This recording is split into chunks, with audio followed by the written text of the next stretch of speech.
Meskipun orang mengatakan bahwa, "Wah, kamu terlalu ambisius." Iya, saya memang harus ambisius.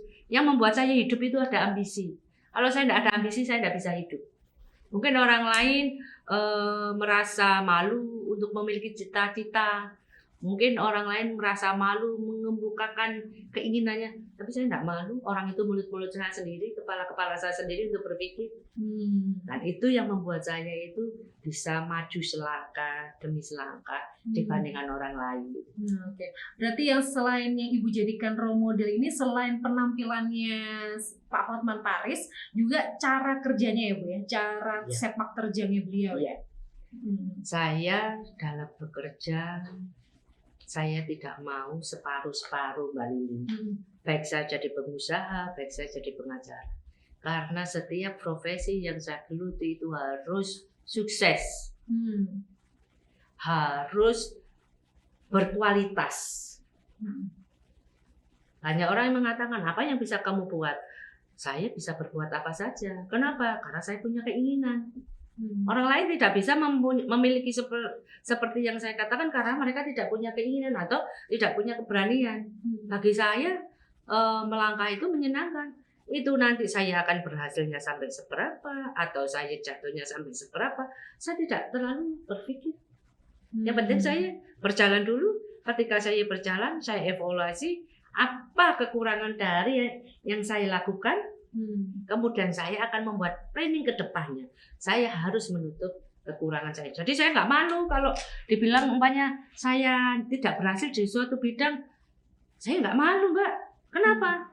Karena itu berarti saya sudah punya role. Berarti kalau saya itu harus jalannya ke sini. Umpamanya saya mau berbelok. Kemudian ternyata, oh itu tidak benar, saya bisa ada role-nya.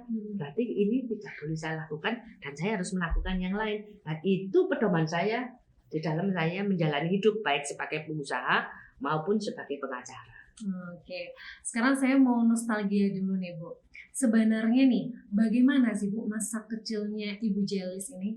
Wah, kalau masa kecilku ini Mbak, saya juga heran kok. Nenek saya itu loh dititipi saya enggak mau. Kenapa Bu? Suka panjat kelapa. Wow. Belum lagi kalau dimarahi, takut dimarahi. Panjat itu pohon apa itu? Berinjo. Pohon berinjo itu kan di bawahnya kan lebat, nah di atasnya kan tunggal ya. Tunggal. Jadi kalau saya memanjat ke atas, orang di bawah kan nggak lihat saya. Saya pernah loh, waktu kecil itu orang satu desa itu nyariin saya bawa obor. Zaman saya kecil dulu tuh, bawa obor kan tidak ada penerangan jalannya. Itu ada yang bawa obor, ada yang bawa linggis itu. Panggil-panggil saya juga tahu kalau saya dicari. Jadi saya itu panjat pohon. Memang niat sembunyi gitu? Iya, niat sembunyi. Dicari orang satu desa itu cari. Karena kebetulan kakek saya ini kan polisi hutan. Orang bilang, putu nih Mbak Dombang ini lo kok nuwakal ya. Sekarang diambil wae gombal katanya gitu. Sampai itu paling kayak gitu. Berarti dulu masa kecilnya Bu Jelis ini usil ya Bu ya? Betul. Tomboy banget. Betul. Ya Bu ya? Makanya yang membuat jiwanya kuat, ya kan, tegar jadi pengacara mungkin karena itu juga Bu. Ya pengen sesuatu yang baru. Kan selalu nenek saya bilang begini, Duk, jangan naik pohon brinjo nanti kalau jatuh aku dimarahin mamamu. Begitu kan? Duk, jangan naik pohon kelapa. Aduh, itu tinggi kalau jatuh gimana? Kan begitu. Tapi karena mereka mengatakan itu tinggi kalau jatuh gimana? Saya makin penasaran. Setingginya seperti apa? Ternyata ketika saya panjat saya tidak merasa tinggi. Tiba-tiba aja saya sudah berada di atas. Dan ketika saya teriak-teriak ada Pak D saya di bawah, Pak D aku ada di atas. Semua orang takut gemeteran lihat saya. Karena semakin dilarang semakin beraksi ya Bu ya. Iya. Terus ini Bu, orang tuanya Bu Jelis ini apakah memiliki background yang sama, baik sebagai pengusaha atau pengacara gitu? Papi saya itu pengusaha. Dulu waktu saya kecil, papi saya itu seorang banker. Jadi dia buat bank, ya apa kecil-kecilan. Seingat-ingat saya dulu itu kalau namanya uang itu banyak sekali di rumah saya. Jadi saya itu sudah dari kecil itu sudah lihat uang Mbak. Makanya itu saya bilang, kalau saya nggak punya uang itu saya sakit. Karena dari kecil udah sering lihat uang. Ya, sejak kecil saya sudah lihat uang. Terus saya sudah sejak kecil saya melihat banyak orang di rumah saya. Jadi saya itu seneng kalau di rumah saya itu banyak orang, dan seneng kalau punya banyak uang gitu. Dan itu nggak tahu itu di pikiran saya. Waktu itu ketika orang tua saya bangkrut, kemudian alih profesi di tempat lain, dia bilang, Lin, kamu jangan jadi pengusaha. Jadi pengusaha itu kalau sudah bangkrut itu nanti bisa kiri kayak papi ini. Sudah kamu jadi PNS aja. PNS itu aman sudah. Dia bilang begitu.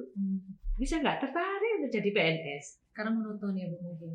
Tidak challenging, mungkin tidak challenging buat Ibu mungkin. Ya, saya orang yang sangat sulit sekali suruh ngantor tepat waktu dan setiap hari Mbak Lili. Oke. Terus ini Bu, di antara orang tua ini siapa yang paling membentuk karakter Ibu yang menjadi seperti ini? Kalau yang Ibu pahami nih. Mami saya. Mami saya itu seorang yang luar biasa. Dia katakan gini, Lin, kalau kamu tidak sekolah, tidak mau belajar, lu lihat ada orang di luar rumah kita yang sedang berjualan makanan. Kalau zaman dulu kan di Sundi ya Mbak, jual sayur di Sundi itu di sana. Nah, kamu besok kalau tua kayak begitu, takut saya Mbak. Kalau saya kayak gitu duitnya kan sedikit Mbak. Saya maunya kan duitnya dikipas-kipas kan bisa keluar anginnya. Nah kalau itu kan cuma duit receh kan nggak bisa. Makanya saya itu kalau sekolah nggak pernah bolos. Tapi saya paling malas belajar. Dan itu ada sebabnya Mbak Lili.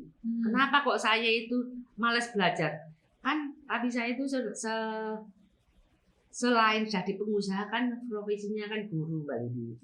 Jadi kalau guru itu kalau anaknya bodoh kan malu. Jadi saya setiap hari itu suruh belajar aja.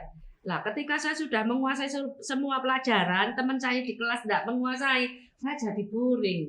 Jadi saya suka usil dan biasanya guru saya bilang, ayo berdiri di depan berdiri situ. Kalau tidak berdiri, ayo kamu duduk di bangku saya. Seperti itu.